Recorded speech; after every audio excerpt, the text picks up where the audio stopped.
Before we even begin, what in the blue heck is a Saltsjöbanan? Also, how do I say that word so easily? And I looked up the pronunciation before I even did the video because I knew I'd be saying it a lot. It's one of those things where I'm like, no, I'm going to be saying that way too much. I need to know exactly how to say that word. And the Swedish pronunciation is Saltsjöbanan. So that's what I'm going to stick with because it's your language. I'm going to respect that. Saltsjöbanan is actually a locality in Sweden, and Saltsjöbanan literally means the salt sea baths. But the railway is named after that locality, that historically speaking, as much as I've been able to gather, has been not only relatively unchanged over the last century, but is enjoyed and quite useful for the locals that live over there. Feel free to correct me if you're from Sweden and maybe it's horrible, I don't know, but it sounds pretty good from what I've been able to read. It's also probably worth mentioning before I begin that the Saltsjöbanan Railway is currently operated by the British Arriva company, and their name's gonna come up a few times during this story too, because they're not completely innocent when it comes to how this all played out. That being said, how did one of their trains hit an apartment building? I mean, it's a local rail network. Lower speeds. It shouldn't have jumped the track under normal circumstances, and you're right. Now, the rolling stock in question for this accident are actually electric rail cars that are collectively known as the C-Series, or C-Trains. Saltsjöbadan's version is actually based off of the ones used by the Stockholm metro system, but they were converted from using a third rail electricity pickup to pantograph lines instead. They're alright for the most part as far as subway-type trains goes. They're usually set up with a minimum of 2 cars. The C10s are the motorized cars, and those usually lead, and they're always permanently coupled to a C11, which is unmotorized. They're often set up in trains of 4, 2 powered, 2 unpowered. And for a regional service like this is a totally acceptable train setup. People that use this aren't going that far, so you don't necessarily need lengthy travel comfort design. Nah, you just need the 50% standing, 50% seated kind of subway setup. That's totally okay. They're also decently fast for what they are, able to travel up to 43 miles per hour, or 70 kilometers per hour. But I'm sure you're saying, well, that's all well and good, but how did one slam into an apartment building? Okay, fair question, Don't yell at me. The incident happened on the 15th of January 2013. At around 2 a.m., there was a cleaner working on one of the trains parked at the depot. This wasn't unusual, and in fact Arriva had contracted a third-party company to come in and clean the trains for them.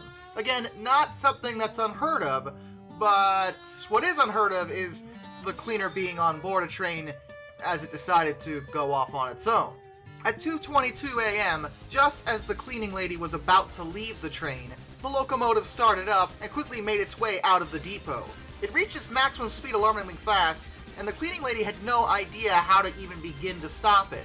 To make matters worse, it reached a downhill track, which allowed it to exceed its technical top speed, reaching about 50 miles per hour or 80 kilometers per hour.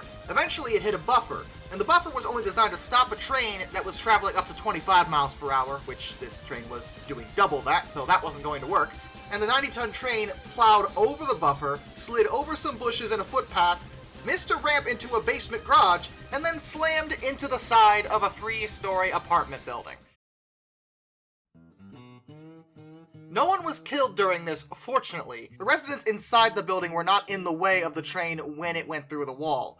The cleaning lady, on the other hand, did suffer some serious injuries, and it took some time for rescuers to secure the building so it wouldn't collapse, and pry open the destroyed train to reach the poor woman stuck inside. Now here's where things get a little nutso. As if that wasn't crazy enough, but the rumor circulated, many news reports straight up said this, that the cleaning lady stole the train, turning the power on purpose and causing the crash herself. And in fact, a ton of articles that I read while doing research for this very video specifically say that she stole it, but they don't know why she did that just yet. We'll report on it later, and they never did a follow-up as far as I'm able to tell. So many clickbaity nonsense articles did this, and this is why it's always important, before you report on anything, to have all the facts. I would think that'd be journalism 101, and yet none of those articles seem to have done this, because no, she didn't steal the train. And the most detailed article I found, after doing some digging mind you, finally explained all this, and went into detail about the Post investigation, explaining why exactly the train ran away, and no, it was not because the cleaning lady stole it, no matter how many times these ridiculous corporate news media nonsense-packed journalists want to keep saying it. That's not what happened. The authorities did initially suspect she might have stolen it, but they didn't have any direct evidence, and she didn't have much of a memory of the previous night's events. While she was technically arrested while in the hospital, the charges against her were dropped after only a few days because the authorities realized that no, she didn't steal the train. So what did happen? Why did the locomotive start? Why did it careen to its top speed and then exceed that going downhill? Why was there no positive train control or anything like that? What was going on? Well, that's because the railway employees, working under the watch of Arriva, were not adhering to standard protocols of the railway.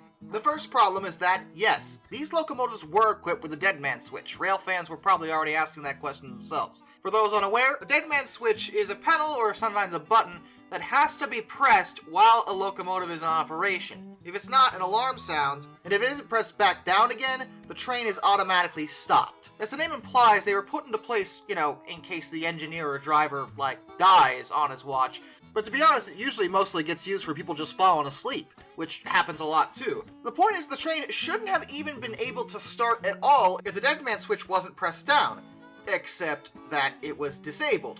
How was it disabled? Well, easily. They probably just threw something heavy on it. By doing this, the train's control system would therefore believe that someone was at the controls when they weren't. Furthermore, the train had been parked with its brakes not on. The brakes were released. This, again, isn't normal. A shunting worker had apparently chosen to do this because the depot's system meant to keep the brakes from freezing into place on the parked tracks was out of order at that part of the depot. This issue had been known about for a month, but Arriva and the Regional Traffic Ministry hadn't actually agreed on who had to pay for that, so it was still broken. If all that wasn't bad enough, the train had been shut off with the power lever in the full forward position, meaning that the second the train was on, it would be at full throttle, with no brakes. And the keys were in it, because the driver just left them there, which is also a violation of protocol. Oh, yeah, so you're probably wondering, well, why in the world was the train even standing still at all? Well, that's because of a safety feature that makes it so that the train actually can't go anywhere if the doors are open. This is, of course, to make sure passengers aren't, dragged at all if the train decided to start while the doors were still open. But in this case, it was the only thing keeping the train from going anywhere. So what actually happened is that as the cleaner finished her job, she closed the doors to the passenger compartment, intending to leave the train through the driver's cab door. When she did this, the train system registered that they were ready to depart, and had a driver present because the dead man switch was held down, and because it was at full throttle, it went straight forward. But I bet you're wondering, well, how did it get on the main line? Because that's where the accident happened. Well, that's because the signal box workers had already set the points for the first train of the day before they went home for the night. This is also yet another violation of the company's protocols. Because if the points hadn't been set, the train could never have gotten up to that kind of speed or run away at all.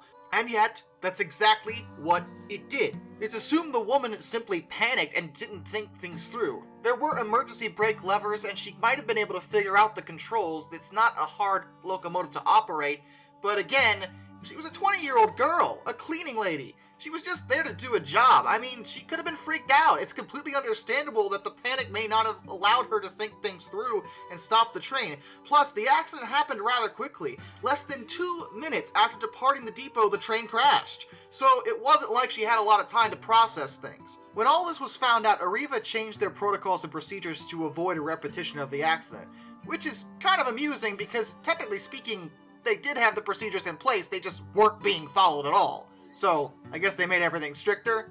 I don't know. Saltsjöbanan was also criticized for not having a train control system, which would have also prevented this, but they would ignore such criticism until 2019 when they finally installed automatic train control, which is a safety feature that I think all railways should have. It really does prevent accidents like this from occurring.